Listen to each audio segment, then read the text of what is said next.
장례식장의 냉기가 정유진의 뼛속까지 파고들었습니다. 눈물보다는 한숨이 먼저 나오는 날이었죠. 외할아버지 정만수의 장례식은 사람들의 발걸음처럼 무겁게 진행되고 있었습니다. 정유진은 조문객들에게 고개를 숙이며 인사했지만 마음 한편에는 이상한 공허함이 자리 잡고 있었습니다.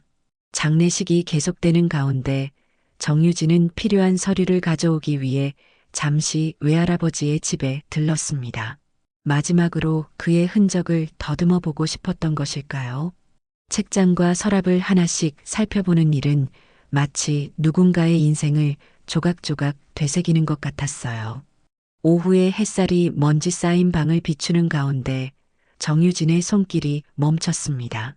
바닥 깊숙한 서랍 속에서 발견한 낡은 나무 상자였습니다. 이건 상자를 열자 낡은 종이 냄새가 코끝을 스쳤습니다.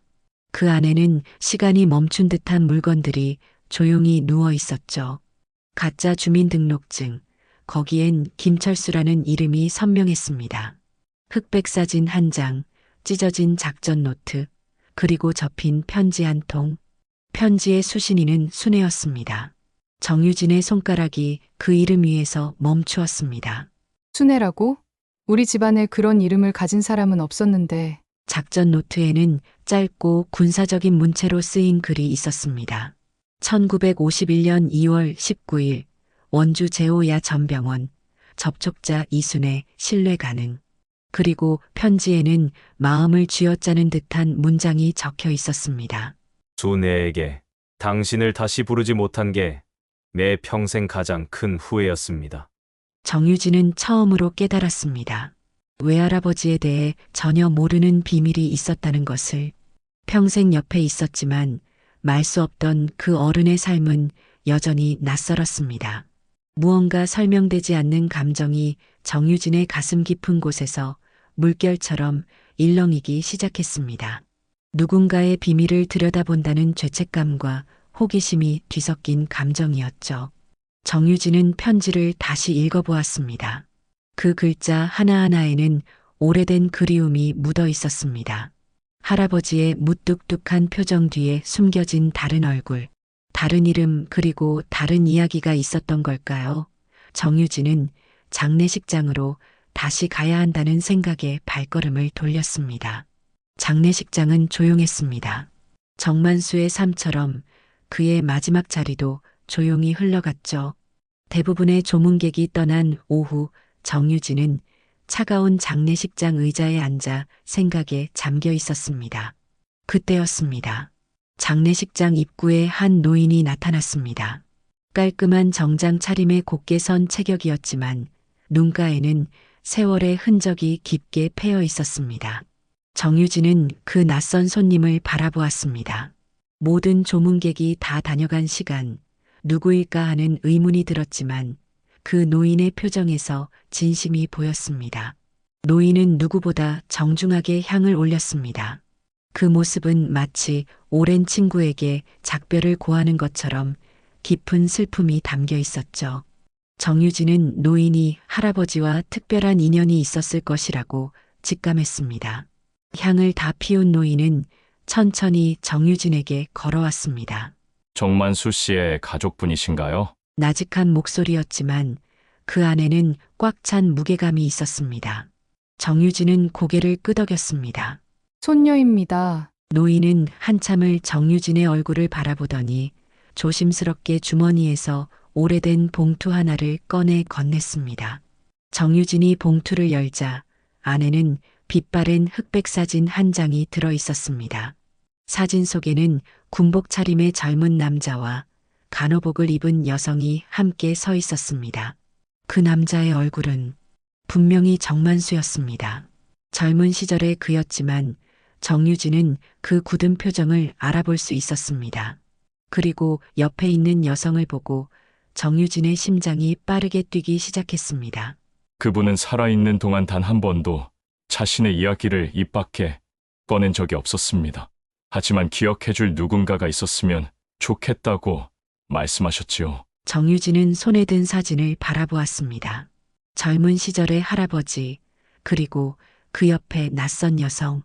두 사람 모두 미소 짓고 있었지만 그 눈빛 속에는 어딘가 슬픔이 묻어 있었습니다. 전쟁의 그림자 속에서 피어난 감정이었을까요? 혹시 이분이 순애라는 분인가요? 정유진의 질문에 노인은 살짝 놀란 눈으로 정유진을 바라보았습니다. 그 이름을 어떻게 아십니까? 할아버지의 편지를 봤어요. 순애라는 이름으로 쓰인. 노인은 더 이상 묻지 말라는 듯 고개를 숙이고 자리를 떴습니다. 그의 발걸음은 무거웠고 등은 마치 많은 비밀을 짊어진 것처럼 구부정했습니다. 정유진은 사진을 가만히 들여다보았습니다. 그리고 속으로 다짐했습니다. 순애라는 분, 제가 꼭 찾아낼게요. 정유진은 사진을 가방에 넣고 할아버지가 남긴 편지와 작전 노트를 다시 읽어보았습니다. 전쟁 속에서 만난 두 사람, 그들 사이에 무슨 일이 있었던 걸까요? 그리고 왜 할아버지는 평생 그 이야기를 입 밖에 내지 않았을까요? 정유진의 마음속에는 이제 궁금증을 넘어선 사명감이 자리 잡기 시작했습니다. 햇빛이 쏟아지는 대학 캠퍼스.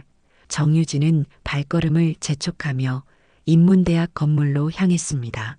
손에는 외할아버지의 작전 노트와 사진이 들어있는 가방을 꼭 쥐고 있었습니다. 그녀가 찾아간 곳은 현대사 연구실. 박선호 교수의 문패가 달린 문 앞에서 정유진은 잠시 숨을 고르고 노크를 했습니다. 들어오세요. 중후한 목소리가 들려왔습니다. 문을 열자 책으로 가득 찬 연구실과 창가에 앉아 있는 박선호 교수가 보였습니다. 그는 정유진의 대학 시절 가장 인상 깊게 들었던 현대사 수업의 교수였죠. 박 교수는 안경 너머로 정유진을 바라보더니 반갑게 미소 지었습니다. 유진 학생, 오랜만이야. 무슨 일로 찾아왔는지. 정유진은 가방에서 조심스럽게 작전 노트와 사진을 꺼내 박 교수의 책상 위에 놓았습니다. 그녀의 손이 미세하게 떨리고 있었습니다. 교수님, 제 외할아버지에 관한 것인데 얼마 전에 돌아가셨어요. 그런데 이런 물건들을 발견했습니다. 박 교수는 물건들을 훑어보더니 놀란 눈으로 고개를 들었습니다. 그의 표정이 순식간에 진지해졌습니다. 이건 북파 공작원들이 쓰던 약식 보고 노트야. 박 교수의 손가락이 노트의 글자 위를 천천히 훑었습니다. 여기에 적힌 접촉자 이순애는 정보 전달자일 수 있지. 그런데 여기 원주 제호 야전병원이 언급된 게 흥미롭네. 정유진은 긴장된 목소리로 물었습니다. 무슨 의미인가요? 전쟁 당시 원주 제호 야전병원은 최전선과 가까운 곳이었어. 북파 공작원들이 부상을 입었을 때 치료받던 곳이기도 했지. 여기 접촉자로 명시된 이순애라는 사람, 병원 관계자였을 가능성이 높아. 정유진의 눈이 커졌습니다. 할아버지와 이순애의 관계가 조금씩 형태를 갖추기 시작했습니다. 교수님, 이 사람을 찾을 수 있을까요? 박 교수는 잠시 생각에 잠겼다가 고개를 끄덕였습니다.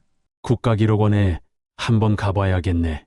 전쟁 당시 병원 근무자 명단이 남아있을 수도 있어. 다음 날 정유진은 박 교수와 함께 국가기록원을 찾았습니다. 박 교수의 협조로 전쟁 당시 의료 인력 기록을 열람할 수 있었습니다. 수많은 서류들 사이에서 그들이 찾던 이름이 나타났습니다. 이순애 1933년생, 강릉 출신, 원주 제호야 전병원 근무. 정유진은 숨을 멈췄습니다. 그 이름 아래에는 작은 메모가 덧붙여져 있었습니다. 이후 서울 정일병원 간호조무사로 이직. 박 교수가 손가락으로 그 부분을 짚었습니다. 전후에도 계속 병원에서 근무를 했어. 서울 정일병원이면 기록이 남아있을지도 모르겠네. 정유진은 소름이 돋았습니다. 단순한 기록이 아니라 살아있는 역사를 마주하는 기분이었습니다. 이순애라는 사람은 더 이상 흐릿한 흑백 사진 속 인물이 아니었습니다. 그녀는 강릉에서 태어나 전쟁 속에서 간호사로 일했고 평화가 온 뒤에도 병원에서 40여 년을 근무한 한 여성이었습니다. 교수님, 이분이 아직 살아 계실까요? 박 교수는 조심스럽게 말했습니다. 1933년생이면 지금 90 넘으셨을 텐데. 가능성은 있지만 정유진은 문서를 바라보며 깊은 숨을 내쉬었습니다. 그녀는 한순간에 전쟁 속으로 빨려 들어가는 기분을 느꼈습니다. 단지 기록이 아니라 살아 있었고 지금도 어딘가에 있을지 모를 사람. 정유진의 손끝이 떨렸습니다. 할아버지가 평생 간직했던 비밀, 그 비밀의 중심에 있는 여인을 찾아야겠다는 결심이 그녀의 마음속에 단단히 자리 잡았습니다. 다음 날 아침 정유진은 서울 정일병원으로 향했습니다. 병원은 이미 여러 번 리모델링을 거쳐 옛 모습을 찾아볼 수 없었습니다. 그녀는 인사과를 방문해 이순애라는 과거 직원에 대한 정보를 요청했지만 담당자는 고개를 저었습니다. 죄송합니다만 30년도 더 된 기록은 대부분 폐기되었습니다. 특히 1995년 이전 퇴직자 명부는 정유진은 실망감을 감추지 못했지만 쉽게 포기할 생각은 없었습니다. 그녀는 병원 로비에 앉아 생각에 잠겼습니다. 병원의 오랜 역사가 담긴 사진들이 벽에 전시되어 있었습니다. 그 사진들을 바라보며 정유진은 문득 아이디어를 떠올렸습니다. 병원 동창회나 퇴직자 모임이 있을 거예요. 오랫동안 한 곳에서 근무했다면 정유진은 다시 인사과를 찾아가 병원 퇴직자 모임에 대해 문의했습니다. 다행히 병원 측에서는 정일병원 간호사 동창회의 연락처를 제공해 주었습니다. 첫 통화에서는 답을 얻지 못했지만 여러 통의 전화를 돌린 끝에 은퇴한 간호사 정혜란 씨와 통화가 연결되었습니다. 이순애 씨요? 정혜란의 목소리가 전화기 너머로 생생하게 들려왔습니다. 기억하죠. 조용하던 분이었어요. 말수는 적었지만 환자 한 사람 한 사람을 참 따뜻하게 돌보셨던. 정유진의 심장이 빠르게 뛰었습니다. 이순애의 존재가 점점 더 선명해지는 느낌이었습니다. 혹시 그분 지금은 정유진의 목소리가 떨렸습니다. 잠시 침묵이 흐른 뒤 정혜란은 조심스럽게 말했습니다. 그분 몇 년 전에 해오름 요양원에 들어가셨다고 들었어요. 서울 외곽 쪽이에요. 자식도 가족도 없는 걸로 알고 있었는데 건강이 좀 안 좋으셨다고. 전화가 끊긴 뒤에도 정유진은 한참을 멍하니 있었습니다. 그 사람이 맞을까? 단지 이름이 같은 사람일지도 모릅니다.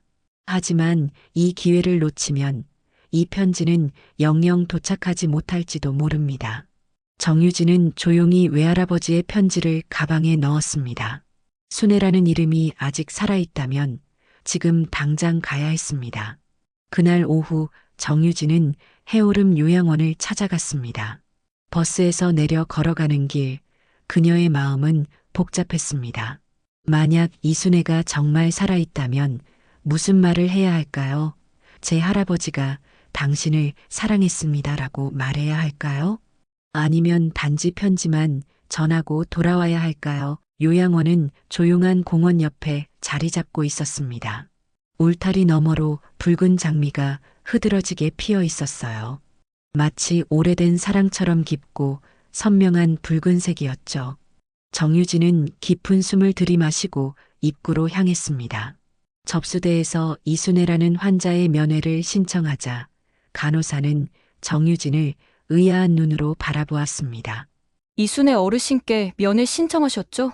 간호사가 말했습니다. 요즘 상태가 좀 안 좋으세요.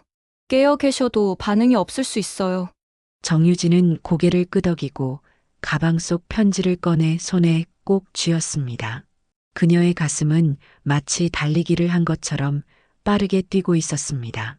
이건 지금 아니면 영영 못 전할지도 몰라. 오랜 세월 동안 전달되지 못했던 그 마음을 이제 그녀가 대신 전해야 한다는 사명감이 들었습니다. 간호사의 안내에 따라 조심스레 방문을 열었어요. 정유진은 문턱에서 잠시 멈춰 섰습니다. 그녀의 발걸음이 역사의 한 페이지를 넘기는 것처럼 느껴졌어요. 작은 방 안 창가에 앉아있던 노인은 움직이지 않았습니다. 얇은 담요를 덮고 햇빛을 받은 채 창밖만 바라보고 있었습니다. 흰 머리카락이 햇살에 반짝이고 있었죠. 정유진은 그 모습을 바라보며 잠시 발걸음을 멈췄습니다. 순간 가슴 속에서 뭔가 울컥하는 감정이 일었습니다. 이 할머니가 정말 외할아버지가 그토록 그리워했던 그 사람일까? 정유진은 조용히 다가가 노인의 옆에 앉았습니다. 이순애는 여전히 창밖만 바라보고 있었어요. 그녀의 주름진 손등에는 세월의 흔적이 깊게 패여 있었습니다. 안녕하세요. 이순애 할머니. 정유진의 목소리가 떨렸습니다. 저는 정만수 씨의 손녀 정유진이라고 합니다. 노인은 아무런 반응이 없었습니다. 정유진은 할아버지의 편지를 꺼냈어요. 그리고 낮고 떨리는 목소리로 읽기 시작했습니다. 순애에게 그날 밤 당신이 부르던 내 이름을 난 아직도 기억합니다. 외할아버지의 글씨체로 꾹꾹 눌러 쓴 편지 내용이 방 안에 울려 퍼졌습니다. 전쟁 속에서 만난 두 사람, 서로를 향한 마음, 그리고 헤어진 뒤의 평생에 걸친 그리움. 정유진은 외할아버지의 마음을 대신해 한 글자 한 글자 정성껏 읽어내려갔습니다. 당신을 다시 부르지 못한 게 내 평생 가장 큰 후회였습니다. 편지를 다 읽은 후에도 노인은 반응이 없었습니다. 정유진은 잠시 침묵 속에 앉아 있었어요. 어쩌면 이 노인은 자신이 찾던 그 이순애가 아닐지도 모릅니다. 하지만 마지막 문장을 읽을 즈음 정유진은 순애를 주에 깊게 바라보았습니다. 그리고 그녀는 그것을 보았어요. 노인의 눈가에서 한 줄기 눈물이 흘러내리고 있었습니다. 아주 천천히 그녀의 손이 떨리는 듯 움직였어요. 입술이 미세하게 열렸습니다. 마치 오래된 문이 열리듯 조용히 그리고 천천히. 철수 씨. 정유진은 숨을 멈췄어요. 할아버지의 가짜 신분증 이름이었습니다. 김철수, 전쟁 중에 사용했던 그 이름을 이 노인은 기억하고 있었어요. 정유진의 눈에도 눈물이 고였습니다. 그녀는 순애의 손을 조심스럽게 잡았어요. 시간의 강을 건너 마침내 두 세계가 연결된 순간이었습니다. 외할아버지와 이순애, 서로 다른 시대에 살면서도 서로의 이름을 가슴에 품고 살아온 두 사람. 정유진은 그 연결고리가 되어 마침내 두 마음을 이어준 것이었습니다. 그 사람도 날 기억했구나. 이순애의 목소리는 겨우 들릴 정도로 작았지만 그 말과 함께 그녀의 눈가에 다시금 눈물이 맺혔습니다. 세월의 무게로 희미해진 눈동자에 갑자기 생기가 돌기 시작했어요. 마치 오랫동안 잠들어 있던 기억이 다시 깨어난 것처럼 보였죠. 정유진은 말없이 순애의 손을 잡았어요. 그 손은 차갑고 가벼웠지만 생의 온기가 느껴졌습니다. 순애는 천천히 숨을 쉬고 허공을 바라보며 낮게 말했습니다. 그때는 애들이 눈도 못 감고 죽어나갔어. 그녀의 목소리는 과거로부터 울려 퍼지는 메아리 같았습니다. 전쟁의 참혹함을 직접 목격했던 사람만이 가질 수 있는 깊은 슬픔이 담겨 있었죠. 그 사람은 다리를 다친 채로 병원에 왔지. 말도 거의 없었어. 순애는 천천히 시선을 정유진에게 돌렸습니다. 그녀의 눈빛이 조금씩 분명해지기 시작했습니다. 마치 오랫동안 닫혀있던 서랍 속에서 보물을 꺼내듯 그녀는 천천히 기억을 더듬었습니다. 그런데 그 큰 아픔 속에서도 계속 나를 보면서 웃어주더라고. 순애의 입가에 잔잔한 미소가 번졌습니다. 그 미소는 70년의 세월을 거슬러 올라가는 시간여행과도 같았습니다. 정유진은 그 미소 속에서 젊은 시절의 이순애를 볼 수 있었습니다. 한순간 사진 속의 그 간호사가 눈앞에 살아난 듯 했습니다. 그날 밤 폭격이 있었거든. 다들 대피했는데 그 사람이 날 안고 침대 밑으로 숨겼어. 순애의 눈에서는 추억의 빛이 반짝였습니다. 그녀의 목소리는 점점 또렷해졌습니다. 나는 그때 깨달았지. 이 사람도 나를 지키고 싶어 하는구나. 정유진은 눈물이 뚝뚝 떨어지는 걸 숨기지 못했습니다. 외할아버지의 또 다른 면모, 그가 한 번도 보여주지 않았던 모습이 이순애의 기억 속에서 살아나고 있었습니다. 정유진은 떨리는 목소리로 말했어요. 할아버지는요. 할머니를 평생 잊지 못하셨어요. 그 말에 순애는 정유진을 보지 않았습니다. 하지만 아주 천천히 입꼬리에 작은 미소가 번졌어요. 마치 오랫동안 기다려온 대답을 드디어 들은 사람처럼 그 미소는 오랜 기다림 끝에 찾아온 위안과도 같았습니다. 그녀는 정유진의 손을 살짝 감싸준 채 고개를 창가 쪽으로 돌렸어요.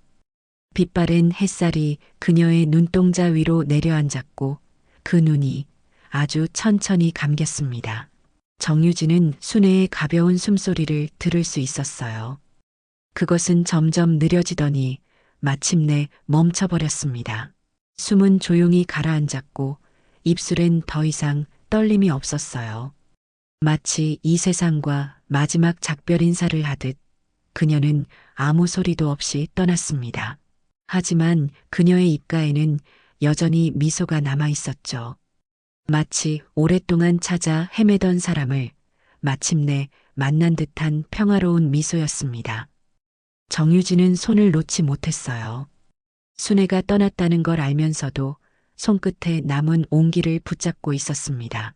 편지 한 장이 누군가의 마음을 그렇게 깊이 울릴 수 있다는 걸 그날 처음 느꼈어요. 저 멀리 하늘에는 붉은 노을이 지고 있었습니다. 오늘 두 영혼이 다시 만난 걸까요?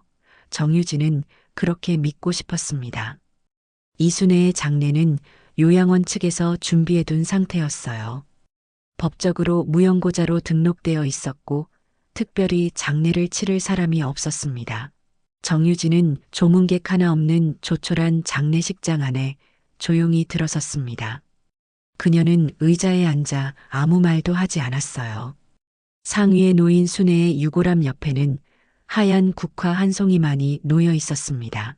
정유진은 가방에서 작은 상자를 꺼냈습니다. 그 안에는 순애가 환하게 웃고 있던 젊은 시절의 사진, 그리고 정만수가 남긴 편지가 들어 있었죠. 두 분의 이름은 세상 어디에도 기록되지 않았지만 서로의 가슴에선 단 한 번도 지워진 적 없었어요. 그녀는 작은 상자를 순애의 유골함 옆에 조심스럽게 내려놓았습니다. 누군가의 삶이 누군가의 기억 속에서만 살아남는다는 것. 정유진은 그 사실을 이제 알게 된 것 같았습니다. 그녀는 조용히 일어나 마지막 인사를 건넸습니다. 이제 두 분 만나셨겠죠? 그녀는 편지를 접어 무릎 위에 놓고 하늘을 바라보았습니다. 붉은 노을 속 어딘가 나란히 걷고 있는 두 사람의 그림자가 보이는 듯 했습니다. 오늘 이야기가 마음에 닿았다면 구독 눌러주시고 다음 이야기도 함께 해주세요.